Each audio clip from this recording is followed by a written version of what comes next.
أعوذ بالله من الشيطان اللعين الرجيم. بسم الله الرحمن الرحيم. اللهم صل صلاة محسنة وسلم سلاما محسنا على سيد المحسنين وإمام المتقين محمد صلى الله عليه وعلى آله ومن تبعهم بإحسان إلى يوم الدين. بل ما شرفلا جبراني لا جبو عمبو فوق أولي نماندو أو منو سغلين بي أنا واجلو كنكونا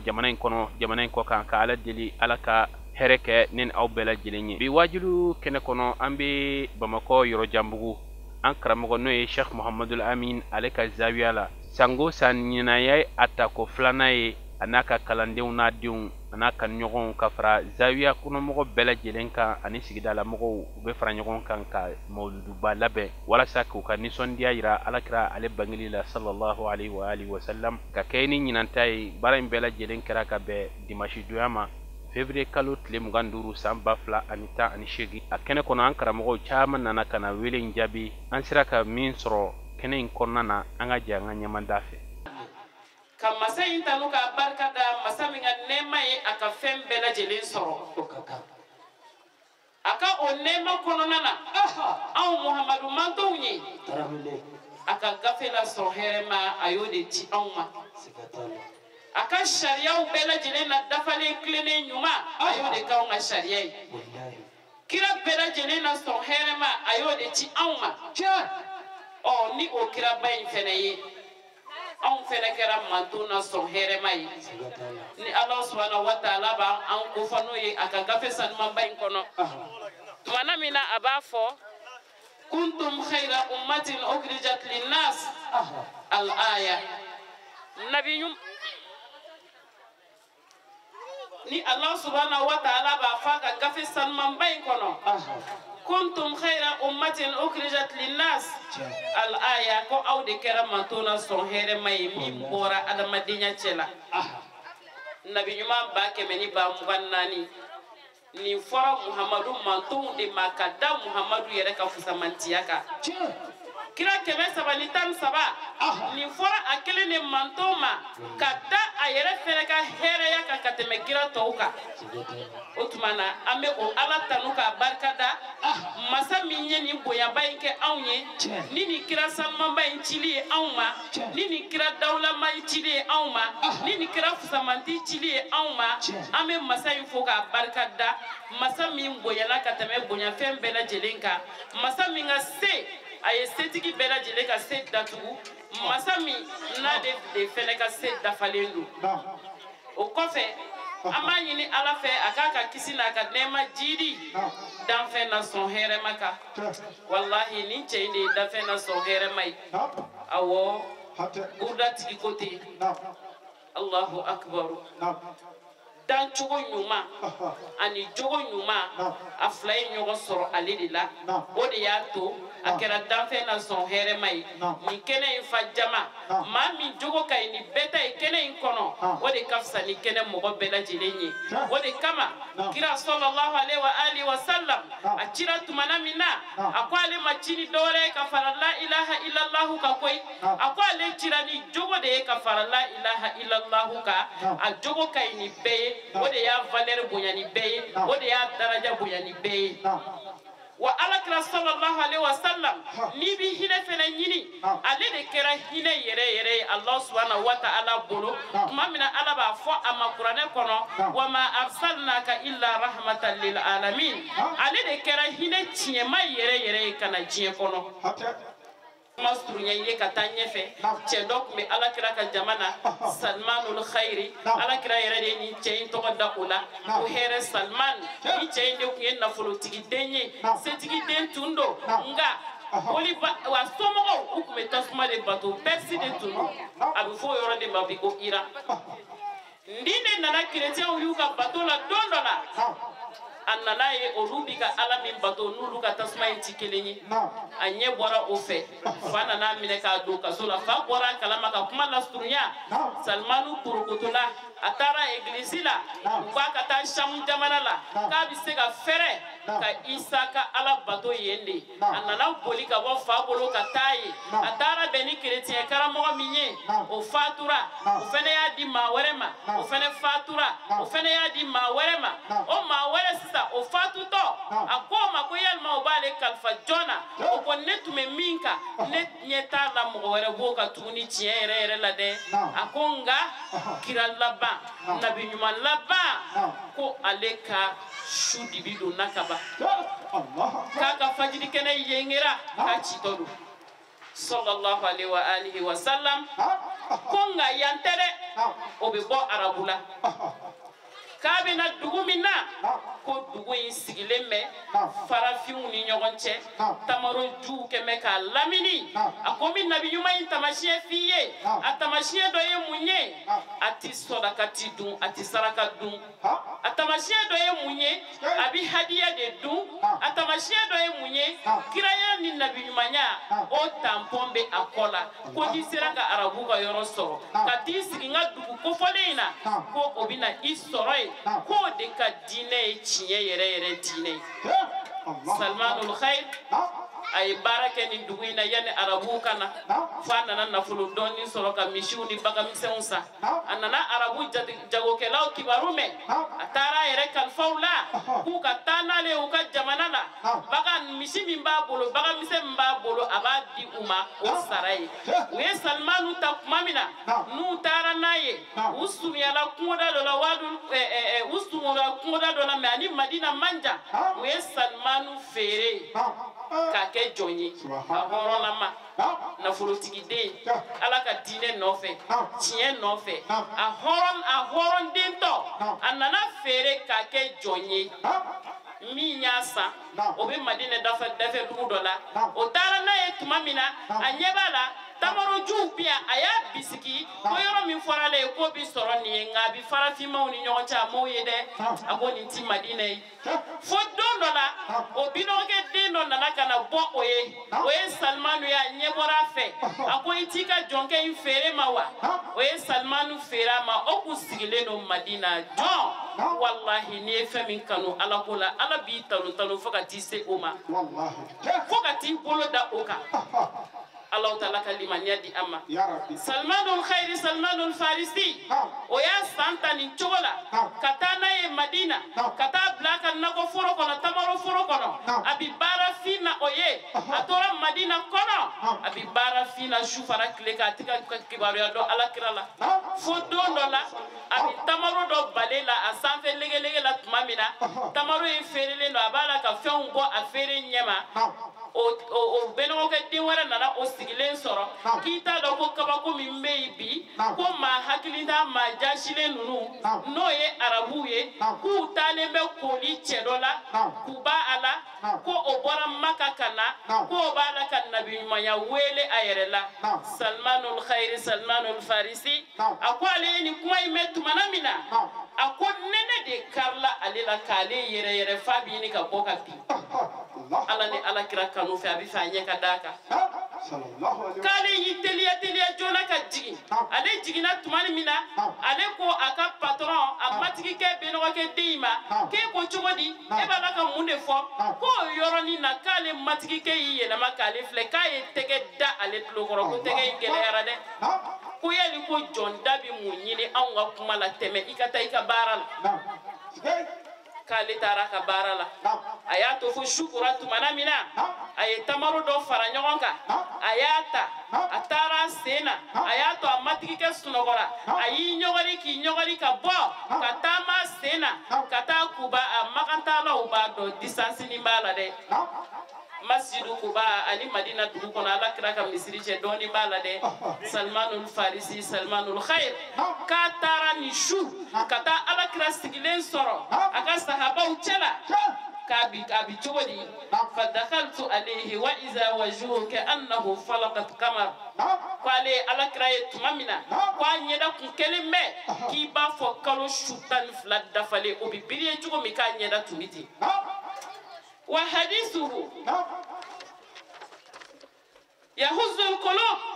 k'a ka baro o bi dusukun kɔngɔ wa yasriful uyun a bi ɲɛjiw bɔ k'ale gɛrɛla alakira la sallallahu alaihi wasallam a b'a fɛ a ka karamɔgɔ ye taamasiyɛn min fɔ a ye a b'i fɛ k'o dɔn tamaro min tun bɛ ale bolo k'ale ko rasulu ma balagani annaka rajulun salihun wa ma'aka ashabun mahawij wa hadha shay'un kana indi lil sadaqa a ko nin ye tamaro fitini a fɔra ne ye k'e nana k'i ye maa ɲuman ye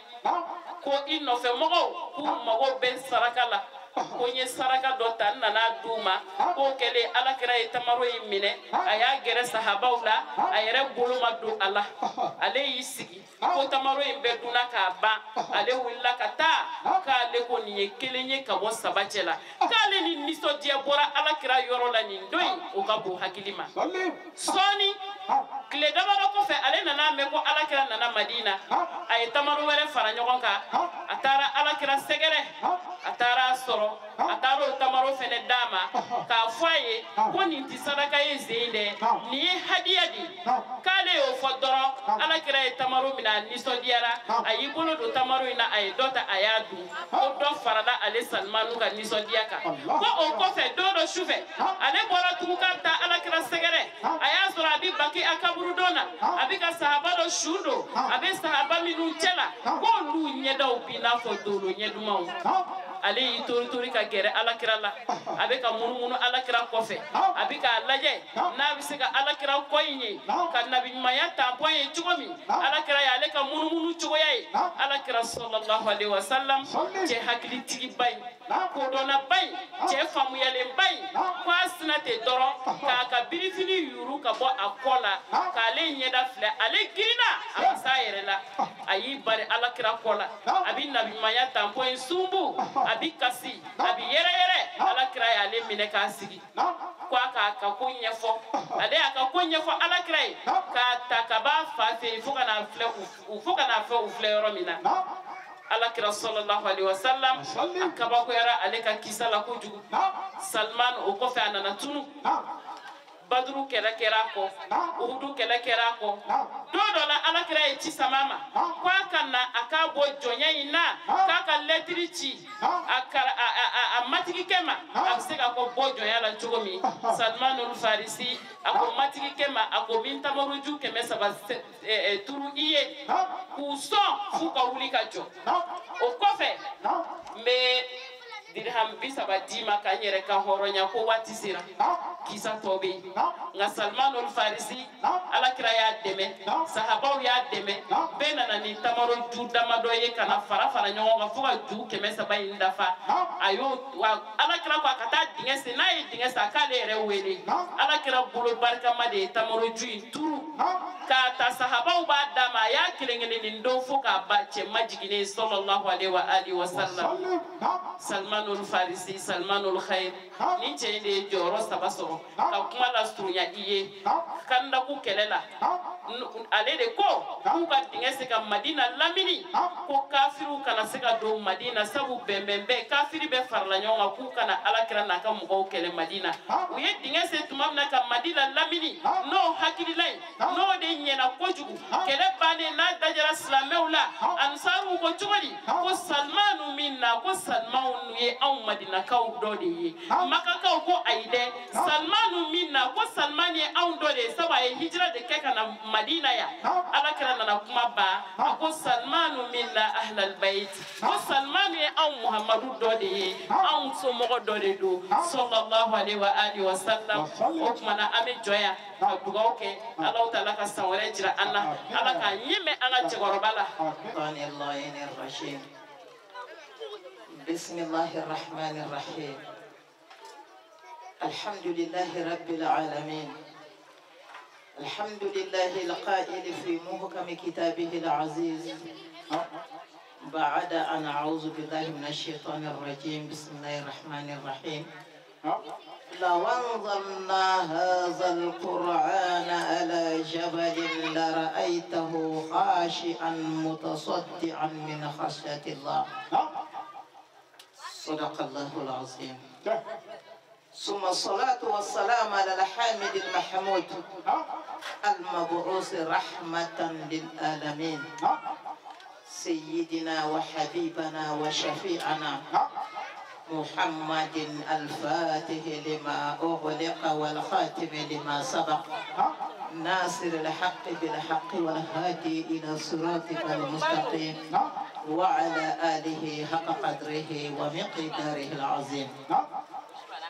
وبعد السلام عليكم ورحمة الله تعالى وبركاته. وعليكم السلام ورحمة الله وبركاته.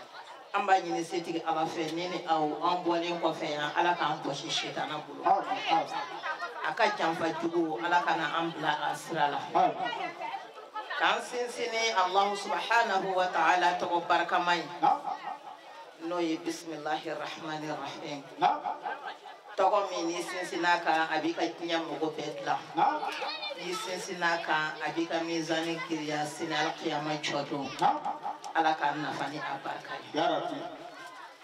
amba fo masanyi ko alhamdulillahi rabbil alamin kaseyin tuguni ka fo ala banye ko alhamdulillahi rabbil alamin masami ko nene ema aka gafe sanuma kono gafe min ka bon ka teme aka gafe bela chilinka gafe min folo mo ka kuma ani labana mo ka kuma bela jele bi gafe min kono nya kuma ni lahara kuma bi gafe min kono gafe min jigina je min ka aka saka teme ala ka danfen bela chilinka ala ko nene ema o gafe kono akona le tunyi ni qur'anin jigin kulu de kan lara aytahu khashian mutasaddian min khashyatillah ako fi tun kaye kulu na bonya be kulu na geleya be kulu na giriya be ala ko na le tunyi qur'ana jiga ka ki tun bi kulu ni atubi chi ka moyango ka mugu muna min khashyatillah ala yasranya kam o gafe o ti fen fitini ni yaye ni kuma inta sogma daina bara min kera nyena bala min haidara sheikhuna wa khalifatna aka dukono o kama ni bunya masigi qur'ana jigo go sabade kera sogma daina ni nyena ni chabain ka dukono sogma daina da sanuma fe wali yufe ala ka mo keren lon fe ala kram mo don juru fe amba fo ala ni ko alhamdulillahi rabbil alamin ko kalam min kera kalan gansante gafe min kalana gafe gansante wallahi min gafe ni gafe yere togo jatemine ka fo ko qur'anun iba soro harfu nani di bala a harfu fara munye qafu وقفوا قريمي قربة من الله تعالى كيسرنيا الله سبحانه وتعالى لا جاني جومي ميفك سرنيا على لا ابن كافي بين كني تري ابن كافي بين كني بارو نيوانيا ان كافي تيجي يبولو كني يكما نيوانيا يبي سوينا الله سبحانه وتعالى لا كما الله سرنيا وي قران حرف فلو نو يقافي harfu flana oye chimenye oye rahuye arau rafa kore munye ko hina rahmatun min Allah ko ni bi fe ika ala ka hina soro ala ka hina ela ki ka qur'ana ko keni tiri ika qur'ana keni ibaru nyogonye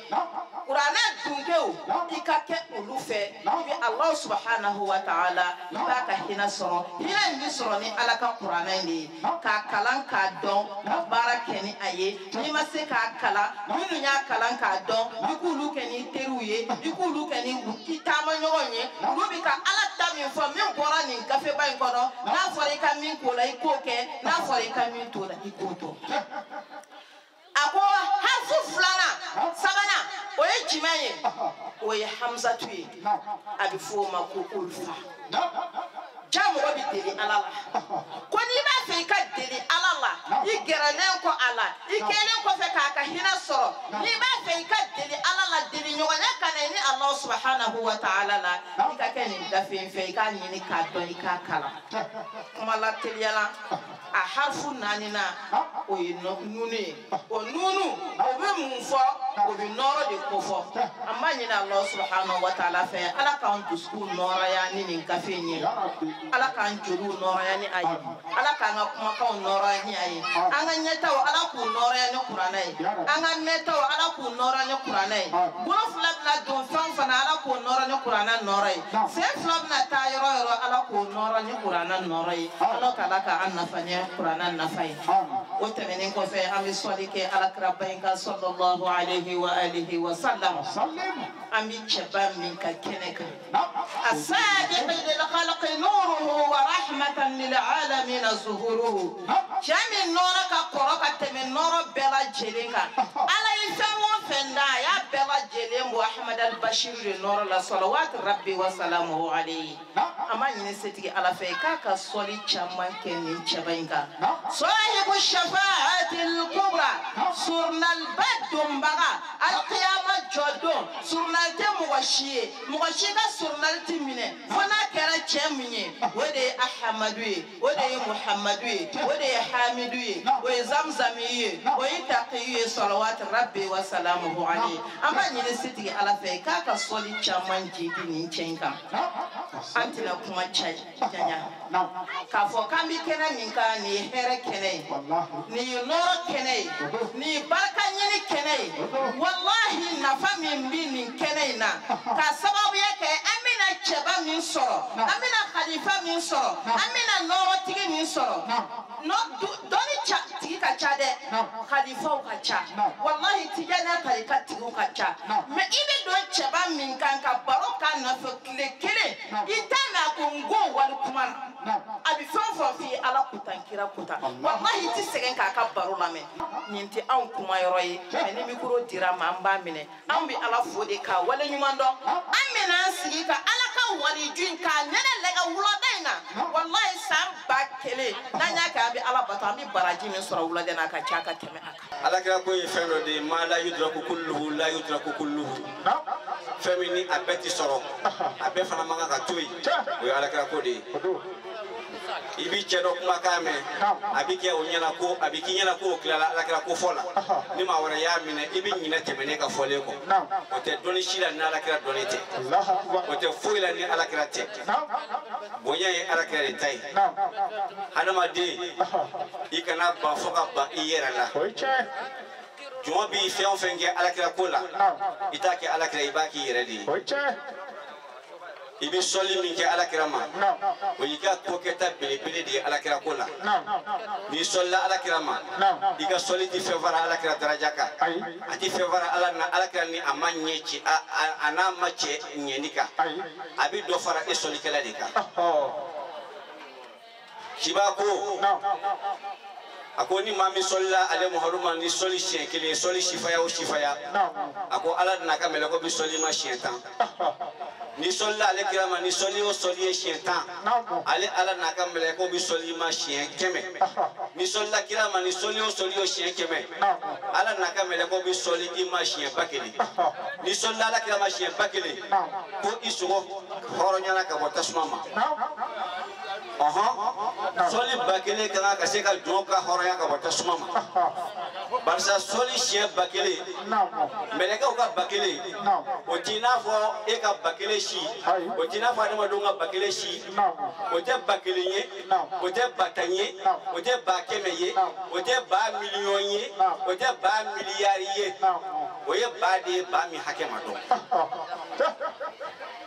wama ya'lam junud rabbika illa hu ala ko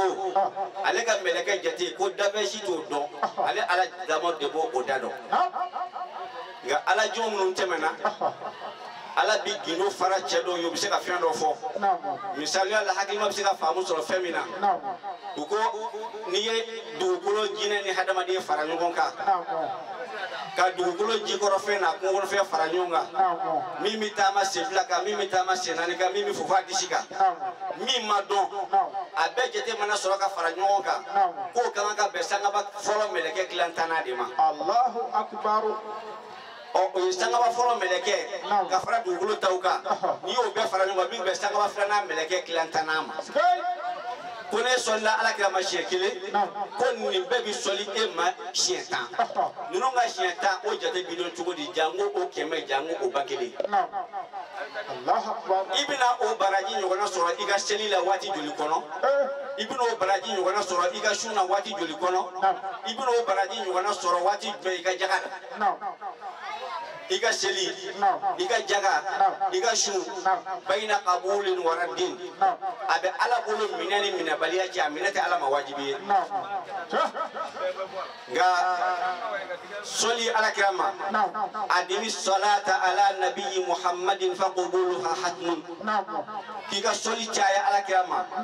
o de minɛni ye ala ma ti o ye tigɛ nga ye nga tɛ o la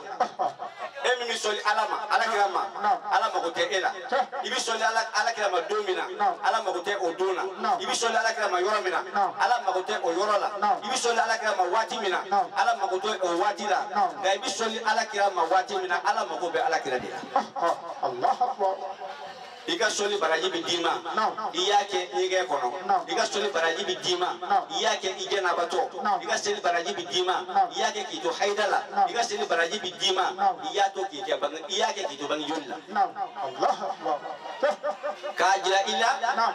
ko alakira de ye sanuma ye nɔgɔ tɛna alakira ma san 70 hadamaden b'o kɛ alabato la seli la k'a sɔrɔ i ka seli kelen ma minɛ nka i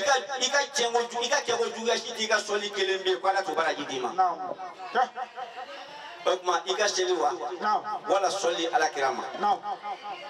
kuranɛ b'a fɔ an ye ko inna salata tanha anil fahsha'i wa munkar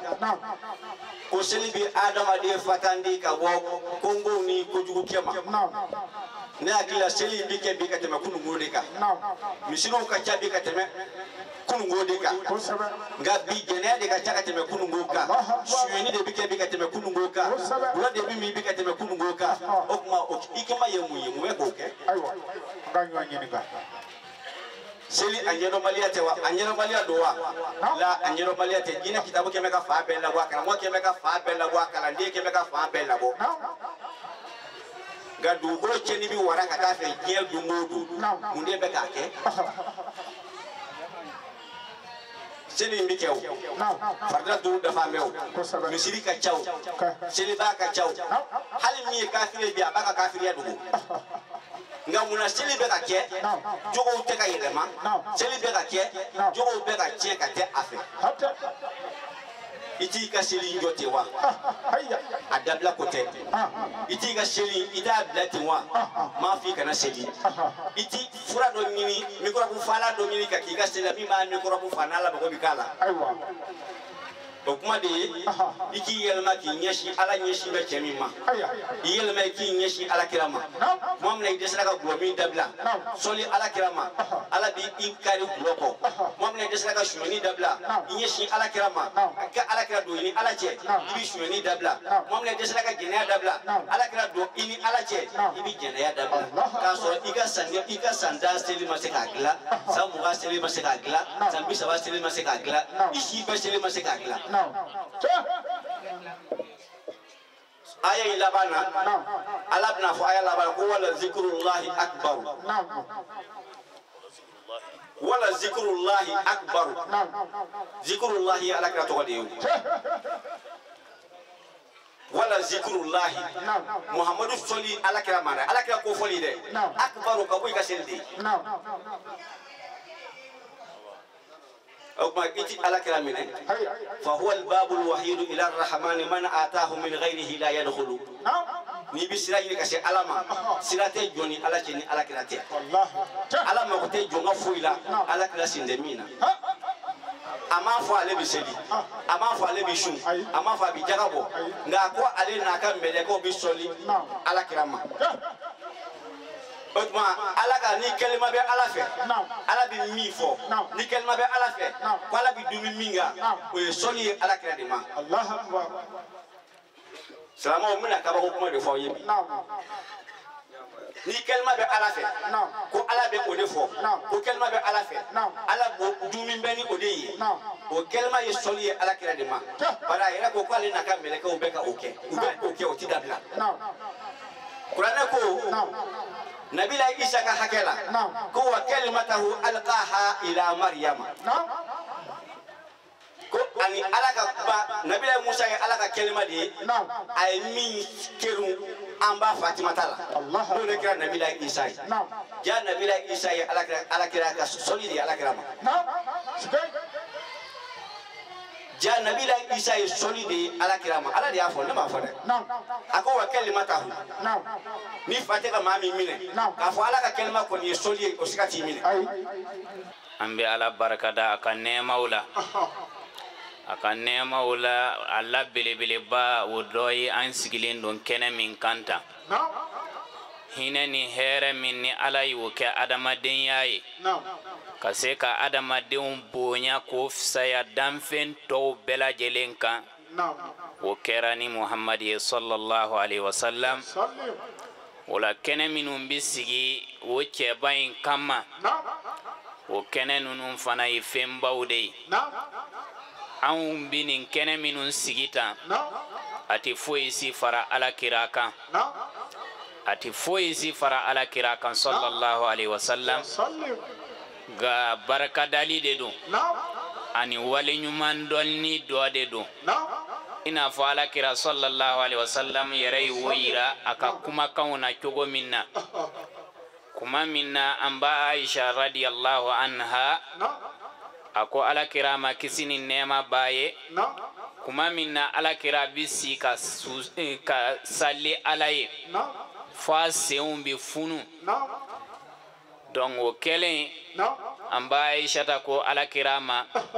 ko i bi k'i yɛrɛ sɛgɛn tan ka sɔrɔ ala yafala i ma i ka jurumu tɛmɛlenw ani minnu bɛ na o la alakira ko a ma kisi ni nɛɛma b'a ye a ko afala akunu abdan shakura yalla ne ti kɛ jɔn ye min bɛ ala barakada wa ala y'o hɛrɛ min kɛ n ye yalla n tɛ ala barakada wa o la alakira kun bɛ ala barakada ni saliw kɛli ye dugutilama fɛ ala ye bonyaw minnu k'a ye k'olu waleɲuman dɔn o la anw fana anw minnu ye muhamadu mantɔnw ye anw ka kɛnɛw sigi alakira kama ani alakira ka somɔgɔw kama o ye barakadali de ye ka ɲasin alakira ma sallallahu alaihi wasallam k'a da kan hɛrɛ min ni alakira y'o kɛ an ye an faama o ɲɔgɔnna kɛ an ye an ba ma o ɲɔgɔnna kɛ an ye maa yɛrɛ fana tɛna sɔrɔ min b'o hɛrɛ in ɲɔgɔnna kɛ an ye bal alakira sallallahu alaihi wasallam a kɛra hɛrɛ ye a kɛra hinɛ ye ka ɲasin duniya bɛɛ de ma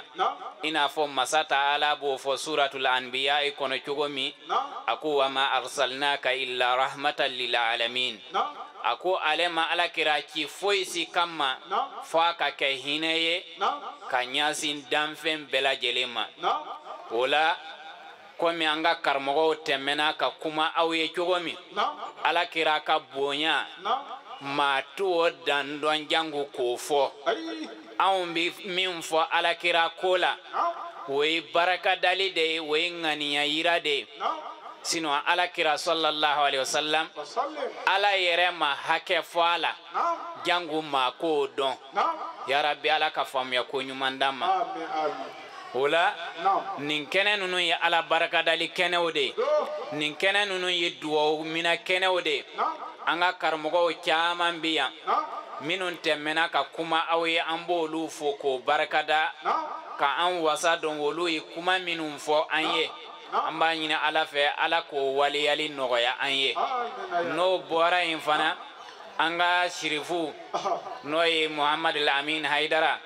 an ka cɛkɔrɔba an'an ka shehu an b'a fɔ k'a barakada k'a waleɲuman dɔn a bɛ cɛsiri min na silamaya kɔnɔ ani tijaniya carili la yarabi ala k'an n'a sara hɛrɛ la ala ka si jan di an n'a ma an balima asilamɛw tanga ɲininen ala fɛ ka bɔ sitanɛ tɔɔrɔ ma sitanɛ min kɛra kabakurubonfɛn ye ambe kishini nema nyini ala fe akala se akajo mama no ye alakira muhammadu sallallahu alaihi wasallam anaka sokono mo na jenyo ani mamunun tugura ulu ko fukata bila alkiyama jodum nin ko fe ambe be fo islame ya folikana ode assalamu alaikum wa rahmatullahi ta'ala wa barakatuh wa alaikum assalam wa rahmatullahi wa barakatuh ambe kene min kambi kene barkalendu kene sewalendu jawara na fora kene mima ko alakira ka kene sallallahu alaihi wasallam o kene barikala o kene kunajiyara munun kɛra sababu ye ka kene in fana sigi o ye kira mɔdenw de ye alakira sallallahu alaihi wasallam a ko an ma k'an ka jogo saba don an denw na a jogo fɔlɔ hubbu nabiyyikum ko an ka jarabi alakira la ka kɛ alakira fɛ ka kira kanu filanan kira somɔgɔw a bɔnnaw an ka olu kanu ne dabaliya bannen don maa min bɛ se k'a ka ɲɛnɛmaya kɛ ka taa bila a ka saya la ko a ma se ka fini tigɛ ka don sirifi dɔ la a ma se ka samara san ka di sirifi dɔ ma a ma se ka dumuni duman ɲini k'a kɛ hadiya ye ka taa di sirifi dɔ ma nin bɛ ne dabaliya ban diɲɛ na dɛ an ka ɲɔgɔn sɔrɔ alikiyama jɔdon kɛnɛ kan kira jɔlen filɛ a mɔdenw jɔlen filɛ a mɔden minnu bɛnna e tile ma e ka ɲɔ bɔrɛ ma don ye e ka malo bɔrɛ ma don ye e ka tama ma don o sirifila du kɔnɔ e bɛ se k'i kun kɔrɔta alakira ɲɛna sallallahu alaihi wasallam kira min kɛra sababu ye ka e bɔ jahanɛmɛ kankun kan ka alijinɛ sira yiri la an bɛ cɛ min ka kɛnɛ kan bi n'o de a sheikh muhammadu amin haidara ala ka maaba don kuranɛ dafalen b'a kun na sariya dafalen bɛ a bolo maa sabalilen maa muɲunen ala dɔnnaba musajabu b'a bolo ani ala cɛ ka surun kira bɔnna don o kana kana mawuludu sigi anw kana sigi o kɛnɛ kan anw b'a dɔn ala tɛ sɔn fiyewu anw ka wuli ka bɔ kɛnɛ in kan fo k'a sɔrɔ anw mago dilanna anw hami dilanna abdurrauf haidara a sigilen bɛ kɛnɛ kɔnɔ yan o ye alakira joli ye alakira mɔden don ninnu bɛ kɛnɛ o kɛnɛ kan ala sɔnna mɔgɔw mago ka dilan o la mɛ ni ala ko k'a bɛ anw mago dilan yala anw yɛrɛ bɛ sɔn ala ka anw yɛrɛ mago dilan wa ɲininkali bɛ yan nin sisan barisana an karamɔgɔ bɔra ka kuma sisan a ko an k'an ka saliw lajɛ n'a sɔrɔ an ka saliw ka ɲi barisana an bɛ ka sali nka nin bɛɛ la an bɛ ka jogojuguw kɛ ko yala an ka sali ka ɲi wa nin ye kuma belebele de ye a kuma fɛrɛlen don a dayɛlɛlen don basana kira ko al ihsan an ta'budu rabbaka ka'annaka tarahu fa in lam takun tarahu fa innahu yaraka ɲumanya ye jumɛn ye i ka ala bato i n'a fɔ i ɲɛ bɛ ala la n'i ɲɛ tɛ ala la ala ɲɛ b'i la mɛ a ka mɛn ɲumanya jumɛn ma i dusukun ka sanuya i dusukun ka ɲɛ mɛ e bɛ sali la e n'i sigiɲɔgɔnw cɛ tiɲɛnen don e bɛ sali la e n'i sigiɲɔgɔnw bɛnnen tɛ e bɛ sali la kɛlɛ b'i n'i sigiɲɔgɔnw cɛ e bɛ sali la i datigɛlen b'i sigiɲɔgɔnw na e bɛ sali la i denw bɛ k'i sigiɲɔgɔnw tɔɔrɔ e bɛ sali la i muso bɛ k'i sigiɲɔgɔnw tɔɔrɔ e bɛ sali la i cɛ bɛ ka sigiɲɔgɔnw tɔɔrɔ o jɛlen bɛ e ye e bɛ ka waso ni o de ye e fana bɛ ka fɔ Allahu akibaru sali bɛ min ala kɛra tile la sallallahu alaihi wasallam muso dɔ kɔfɛra ala kɛra ɲɛna alayhi salatu wassalam ko a bɛ sali a bɛ sun a bɛ hiji kɛ nga a b'a sigiɲɔgɔnw tɔɔrɔ n'a nɛn ye a b'a sigiɲɔgɔnw tɔɔrɔ n'a nɛn ye ala kɛra ko sallallahu alaihi wasallam a ko hiya fi nari hiya fi nari hiya fi nari ولو كانت تصلي وتصوم kirako alayhi salatu wasalam n'a b'a sigiɲɔgɔnw de tɔɔrɔ maa tɛ sunɔgɔ a nɛn bolo maa tɛ jɔ a nɛn bolo maa tɛ sigi a nɛn bolo sigiɲɔgɔnya la ko a bɛ tasuma kɔnɔ a bɛ tasuma kɔnɔ a bɛ tasuma kɔnɔ fo siɲɛ 3 ko hali n'a bɛ sali hali n'a bɛ sun an ye Usman Sharif Madana Haidara kɛlɛ kuma min nɔfɛ a kuma filɛ k'a ko sali in dɔrɔn pe tɛ silamɛya ye mankan wulila yan de e bɛ sali la i bɛ walimusow kan e bɛ sali la maa lafiyalen t'i bolo e bɛ sali la tuma bɛɛ sɛ b'e bolo ka taa di bolitigiw ma tuma bɛɛ ba b'e bolo ka taa di bolitigiw ma walikɛlɛ basɔngɔ i b'o di bolitigiw ma k'olu k'e kungo dilan e bɛ tila ka taa misiri kɔnɔ ko Allahu akibar i ye fila fara ala kan de o komi a fɔra ko waati jan tɛ an bolo n'o tɛ nin kuma in nin ka kan ka développer de as-salatu imaduddin sali yɛrɛ de ye silamɛya a n'an ka diinɛ an tuloma ye sali de ye faman aqamaha ni maa min ye sali jɔ faqad aqama din o tigi ye diinɛ jɔ wa man taraka ni maa min ye sali to ye dun faqad hadama din i ye diinɛ ci de i ye diinɛ halaki de alhamdulillahi an bɛ ala fo ka ala barikada ka ala waleɲuman dɔn ala min sɔnna a ka dani kɔnɔna na a ka ne ni aw kɛrɛnkɛrɛn k'a kɛ adamaden k'a sɔrɔ a se tun bɛ alaw taala ye k'an kɛ wulu ye walima k'an kɛ fali ye walima danfɛn sugu wɛrɛ nka a ye an kɛrɛnkɛrɛn ka kɛ adamaden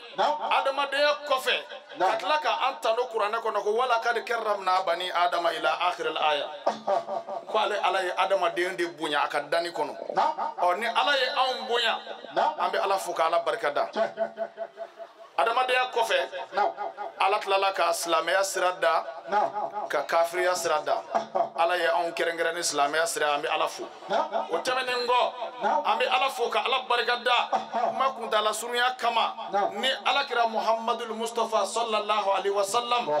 ni ale mantonya ye o mantonya min ni o jɔyɔrɔ ka bon kuma dɔw la ni nabi ɲumanya ye dɔw ye min de sayidina muhammadu jɔyɔrɔ tɛ kelen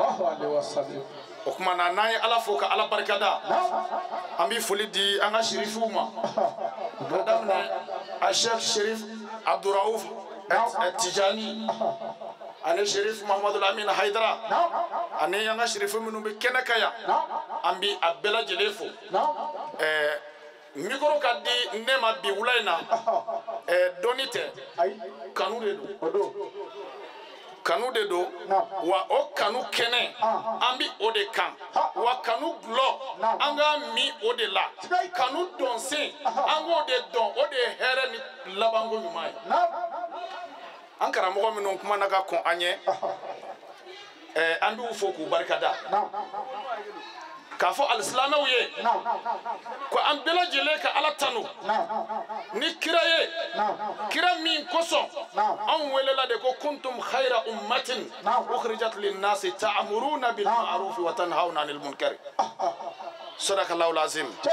ala ye anw de wele kuranɛ kɔnɔ ko aw muhamadu mandenw n ye aw de kɛ mandenw la hɛrɛma ye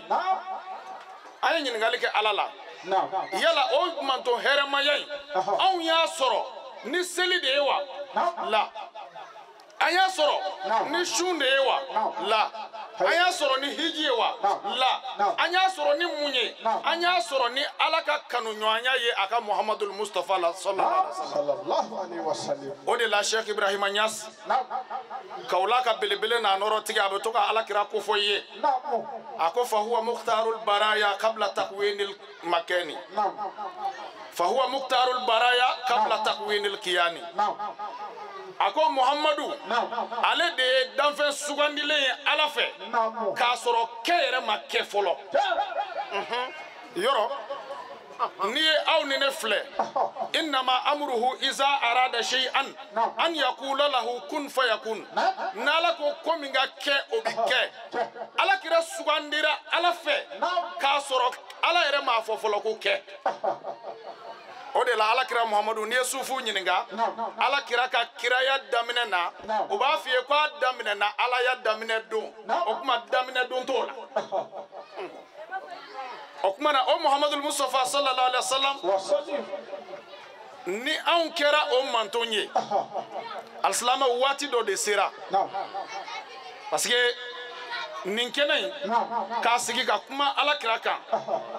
ni an sira ya san wɛrɛ ɲakuma k'an sɔrɔ ya o b'a sɔrɔ an ma foyi daminɛ ala kira la fɔli la nka mun de bɛ na sisan nabila Musa tile n bɛ deli k'a manabu ye sunguruba dɔ a ko Musa ma a ko n bɛ don diginɛ na nga ne ka doni sharti nte nga sungurubaya dabla wa ni ala bɛ se ka yafa ma kan to ala n bi tɛmɛ n'a ye ne ala sɔnna o ma n bi don diinɛ na nga n'a ma sɔn o ma n ti don a Musa ko k'o ka gɛlɛ a ko Musa ma n'o ka gɛlɛ e de ko i ka ala kadirun ala kulli shay'in e de ko a bɛ se fɛn bɛɛ la ka yafa ne ma kan to n ka sungurubaya la n'a ti se o la o b'a jira Musa i ka ala ti se fɛn bɛɛ la Nabila Musa a taara kuma langale daliba masa ye ala ko Musa ma fɔ muso ye a bɛ sungurubaya min na n'a ka d'a ye a k'o ɲɔgɔnna wɛrɛ far'a kan ne ala de ye i k'a dɔn fɔnisiri masa ye n bɛ yafa a ma anal ghafuru ne de ye jurumu yafa masa ye tuma min na kuma fɔra muso in ye muso ko yala ala sɔnna ka o layidu ta ka ne to n jogo jugu kan ka tila ka yafa ne ma ala sɔnna a ka alaya kɔnɔ k'o layidu ta ne jɔn fitinin ye wa Musa ko ala sɔnna o ma muso ko o kuma ala ye ne bonya o kuma mun ye wajibi ye ne kan ne yɛrɛ ka maloya ala ma sa o kuma fo ne fana ka sa n tɛ sungurubaya kɛ bilen ne fana ye layidu di ala ma ne b'a dabila fo n saya n t'a kɛ bilen شيخنا مولانا سيد أحمد التجاني رضي الله تعالى عنه ونيابة عن جمعية عطاء السلام كاملة وبالخصوص شيخ أحمد بيجيتال وشيخ محمد منير درامي الذين كلفوني اليوم بحضور هذه الجلسة الطيبة نيابة عنهم لأعذار شديدة حجبتهم عن الحضور نشكر الشيخ الشريف العامل العابد الشيخ الشريف محمد الأمين حيدر وكل أسرته الكريمة من الشرفاء والشريفات وكل من انتسب إليه ومن تتلمذ على يده وتعلم منه من تلامذة ومحبين وكل من شارك معهم في إحياء هذا الحفل نشكرهم جميعا جزيل الشكر على دعوتنا لحضور هذه المناسبة الكريمة مناسبة إكرام النبي صلى الله عليه وسلم فجزاكم الله عنا وعن الإسلام وعن سيدنا رسول الله صلى الله عليه وسلم كل خير كما أنني أتقدم بالشكر الجزيل أيضا لسادتنا العلماء والأساتذة والوعاظ والمرشدين والمرشدات والواعظات اللواتي والذين تقدموا بمواعظ مختلفة الأذواق وكلها هادفة إلى محبة رسول الله صلى الله عليه وسلم فجزاكم الله جميعا عن الإسلام وعن سيدنا رسول الله صلى الله عليه وسلم خيرا على ما تبذلونه وندعو الله أن يشد أزركم ويأخذ بأيديكم وأن يحفظ إن شاء الله الأمة الإسلامية بدروسكم وبمواعظكم ويجعلكم أنوارا يهتدي بها كل مسلم إلى صراط الله المستقيم. أيوة الحمد لله رب العالمين. أنا أشرفك إنه يا الشريف عبد الرؤوف أكلك الله سبحانه وتعالى تنو التنو شو يرلا كهينة شامان كسي شامان سيدنا محمد صلى الله عليه وسلم أكلك جيني مولانا بالعباس أحمد التجاني رضي الله عنه وأرضاه أي أبلا جلفو نسلاميا فولي أكو كرنجرما الله يرد تقولا نالي عبد الرؤوف خلافة ama shama tena golo min be bi min sigin be golo inga annona blala no ye sidi bel arabi abol an fe mallaya ako o togola shama tena modern fen bi akoye no olu togola ako anga ata islam jamia be ni jamia tijaniya do ni sheikh bedi talibi anyama yala bi ako o togola ako ayraka jatigiba no ye Muhammad Muniru Darame Banagabula o togola ani delegation fen nana olu bele jele togola ako ka fayena Sheikh Bedi Talib Balla nani na geleya do de koso wafatu do bani do nyerebe akalama ako nga Allah se o no te alen Sheikh Muhammad Muniru bek mi kenenga ya nga olu ye I wasado alela ka ombla annofe angana ansejo kenena ako ni bele jele togola abi afo ka abarkada aya le kerengere ni woleliye kana kenenga kena minisiki ngora shiti ala fo ala kra sallallahu alaihi wasallam ka bonya ko ojira kena insiki kunyo ode aya le kerengere ni woleliye kana o kena minga abi fo abi barkada o fo barkada ko fe abi shirfuke no asharif Muhammad Lamin Haidaraye abi akerengere ni barkadaliye ani shirifu fen be sokonay amba munumbe an korona ndogo munumbe sokonay abi o bela jele kerengere ni foli ni barkadaye ako kene ngona ya doni ba munumbe ni o nana kana kene yiriwa kana kene korata abolu bela jele kerengere tanu kala ni madu kala ba munumbe no lu ye kene yiriwa abolu bela jele kerengere ka bela jele fo ka bela jele barkada aya le kerengere ni wolili mi kana kenenga ka ina Allah subhanahu wa ta'ala fe kene nyona chama be ala bolo ala ka jirana anga je ka ake nyon fe abaga ya fa man alay sabi sukura ma mba fe dakara na kun mimbe ka faye islamai alaka jiji ya rabbi islamai alaka jiji ya rabbi islamai alaka jiji kafiri alaka nagasi kafiri alaka nagasi jamanai ya rabbi alaka jamanai alaka kulmake ya rabbi alaka jamanai kulmake ya rabbi alaka jamanai kulmake anga famu alaka kulmake anga alimu alaka kulmake jamanai be kaduru mina ya rabbi alaka nuwayake jamanai alaka nuwayake jamanai ala de gele ntiye ala de abili baye fana amba deri alaka jamanai lafiya jamana kono mo alaka lafiya afamu alaka lafiya alimu alaka lafiya alaka jamana yere lafiya bala mi me mununu na anyun baye alai alaka anyuna an samu bele jale almaminuna na kenena almaminuna na kenena wala miskina nene nove ومن ورلا ومن سنة ومن فيرا ومن على الكوسون ومن على الكوسون على دم السرورة على كما على دم السرورة كيركو أبانا وكمانا نتلا في فسكورة سو أمبا في أمي فادي تاني موي قد دعوك موي بسم الله الرحمن الرحيم الحمد لله رب العالمين الرحمن الرحيم مالك يوم الدين